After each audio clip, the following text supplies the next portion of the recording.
بسم اللہ الرحمن الرحیم۔ السلام علیکم ناظرین، آپ کو ویس ویژن ٹی وی میں خوش آمدید کہتے ہیں۔ آج کی اس خصوصی ٹرانسمیشن میں ہم بات کریں گے پاکستان کی سیاسی تاریخ کے ایک اہم موڑ کے بارے میں، جس پر نہ صرف سیاسی جماعتوں کی نظریں ٹکی ہوئی ہیں بلکہ عوام الناس، تجزیہ کار اور عالمی مبصرین بھی گہری دلچسپی کا اظہار کر رہے ہیں۔ ضمنی انتخابات کے تازہ ترین نتائج نے قومی اسمبلی کے نمبر گیم میں بھی ایسی تبدیلی پیدا کی ہے جو پاکستان کے مستقبل کی سیاست پر گہرے اثرات ڈال سکتی ہے۔ مسلم لیگ نون نے ضمنی انتخابات میں شاندار کامیابی حاصل کر کے اپنے پارلیمانی پوزیشن پہلے سے کہیں زیادہ مضبوط کر لی ہے۔ 6 نئی نشستوں کے اضافے کے ساتھ نون لیگ کی مجموعی نشستیں اب 132 تک پہنچ گئی ہیں۔ یہی وہ اضافہ ہے جس نے وفاقی سطح پر حکومتی توازن کو بڑی حد تک تبدیل کر دیا ہے۔ سادہ اکثریت کے لیے 169 اراکین درکار تھے۔ ماضی میں نون لیگ کو اس اکثریت تک پہنچنے کے لیے پیپل پارٹی پر نمایاں حد تک انحصار کرنا پڑتا تھا، لیکن موجودہ صورتحال اس کے برعکس ہے۔ نون لیگ کے پاس چھوٹی اتحادی جماعتوں کے وہ حمایت پہلے سے بھی موجود تھی جو حکومت کو کسی بھی مرحلے پر گرنے سے بچانے میں اہم کردار ادا کر رہی تھی۔ آج صورتحال یہ ہے، اگر پیپل پارٹی کی حکومت ساتھ چھوڑنے کا فیصلہ بھی کر لیتی ہے تب بھی نون لیگ اپنی موجودہ اتحادی جماعتوں کے ساتھ مل کر نہ صرف حکومتی وجود برقرار رکھ سکتی ہے بلکہ اس سے بڑھ کر قانون سازی بھی کر سکتی ہے۔ تو ناظرین، اس سے حکومت کو ایک ایسا اعتماد ملا ہے جو کافی عرصے بعد کسی بھی حکمران جماعت کے پاس آیا ہے۔ سیاسی طور پر دیکھا جائے تو یہ ایک بہت بڑی پیش رفت ہے، کیونکہ گزشتہ کئی ماہ سے پیپل پارٹی کی حیثیت حکومت کے لیے نہایت اہم سمجھی جاتی تھی، چاہے بجٹ کی منظوری ہو، اہم قانون سازی ہو یا اعتماد کا ووٹ ہو۔ تو ناظرین، یہ حکومت پوری طرح پیپل پارٹی کے سہارے پہ کھڑی تھی۔ اگر پیپل پارٹی چاہتی تو راتوں رات اس حکومت کو گرا سکتی تھی، لیکن اس ضمنی انتخابات کے بعد حکومت پیپل پارٹی کی محتاج نہیں رہی۔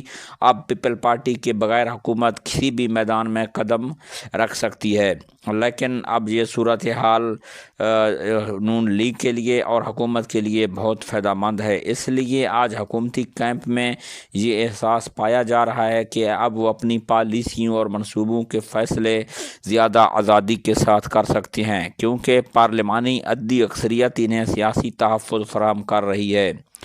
ناظرین، اس تبدیلی کے اثرات صرف نون لیگ تک محدود نہیں بلکہ اس کے براہ راست اثر پیپل پارٹی کی قومی سیاست پر موجود طاقت اور اثر و رسوخ پر بھی پڑ رہا ہے۔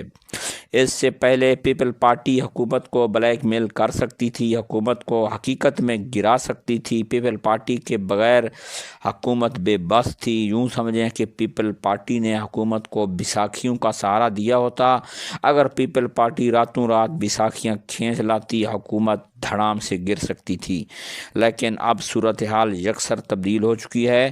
پیپل پارٹی جو گزشتہ عرصے میں حکومت کی سب سے مضبوط اتحادی سمجھی جاتی رہی، آج صورتحال اس کے بالکل برعکس ہے۔ پیپل پارٹی کی پارلیمانی طاقت آہستہ آہستہ کمزور نہیں ہو رہی، لیکن اس کی سیاسی ضرورت اب کمزور ہو گئی ہے۔ یہی وجہ ہے کہ تجزیہ کار اس صورتحال کو پیپل پارٹی کی مرکزی سیاست کے لیے ایک چیلنج قرار دے رہے ہیں۔ قومی اسمبلی کے اندر پیپل پارٹی کے پاس چونکہ 74 نشستیں ہیں، اس لیے اسے حکومتی اتحادی کی حیثیت سے ہمیشہ ایک مرکزی مقام حاصل رہا ہے۔ تاہم اب حکومتی اتحاد کے پاس چھوٹی جماعتوں کی مجموعی حمایت اتنی مضبوط ہو چکی ہے کہ پیپل پارٹی کا کردار پہلے جیسا فیصلہ کن نہیں رہا۔ اب اگر ہم چھوٹی اتحادی جماعتوں کی بات کریں تو MQM کے پاس 22، مسلم لیگ کاف کے پاس 5، استحکام پاکستان پارٹی کے پاس 4، مسلم لیگ ضیاء، باپ پارٹی اور نیشنل پارٹی کے پاس 1 نشست ہے۔ یہ ساری جماعتیں اپنی اپنی جگہ حکومت کے لیے نہایت اہم ہیں۔ انہی جماعتوں کی مدد سے حکومت 170 تک پہنچ گئی ہے۔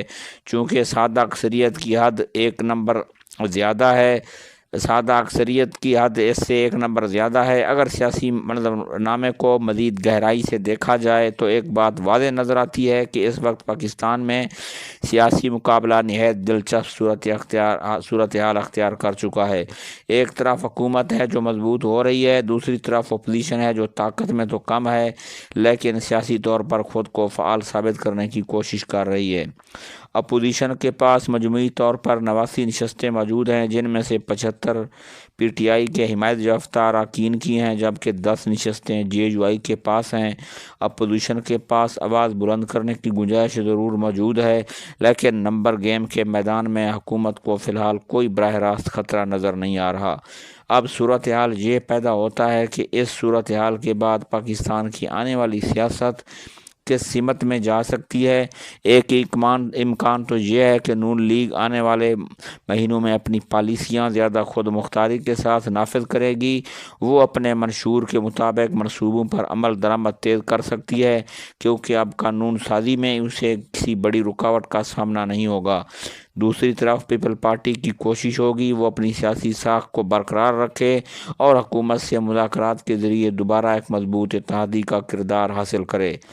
پاکستان میں سیاسی استحکام نہ صرف ملکی معیشت کے لیے ضروری ہے بلکہ عالمی سرمایہ کاروں کے لیے بھی اطمینان کا باعث ہے۔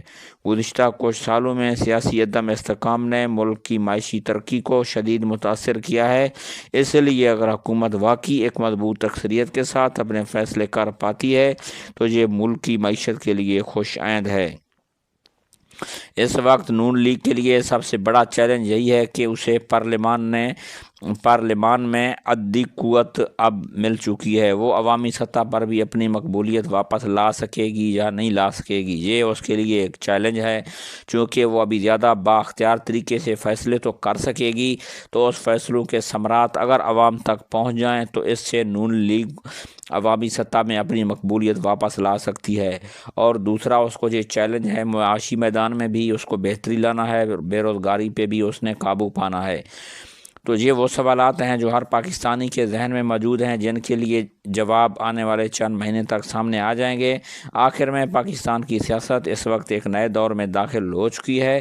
ضمنی انتخابات کے نتائج نے پارلیمانی نقشہ بدل کر رکھ دیا ہے، حکومت مضبوط ہو چکی ہے، اپوزیشن دباؤ میں ہے، پیپل پارٹی ایک نئی حکمت عملی تلاش کر رہی ہے۔ آج کی اس سیاسی تبدیلی کے اثرات آنے والے مہینوں سالوں تک محسوس کیے جائیں گے۔ کیا یہ تبدیلی پاکستان کے لیے مثبت ثابت ہوگی یا ملک مزید سیاسی تقسیم کا شکار ہوگا، اس کا جواب آنے والا وقت دے گا۔ اب تک اتنا ہی ناظرین، آپ اس طرح کی اپڈیٹ سننے کے لیے ہمارے ویس ویژن ٹی وی کے ساتھ جڑے رہیں۔ ہم اس ویڈیو کو لائک کریں، شیئر کریں، ہمارے چینل کو سبسکرائب کریں۔ ہم اجازت چاہتے ہیں۔ اللہ حافظ۔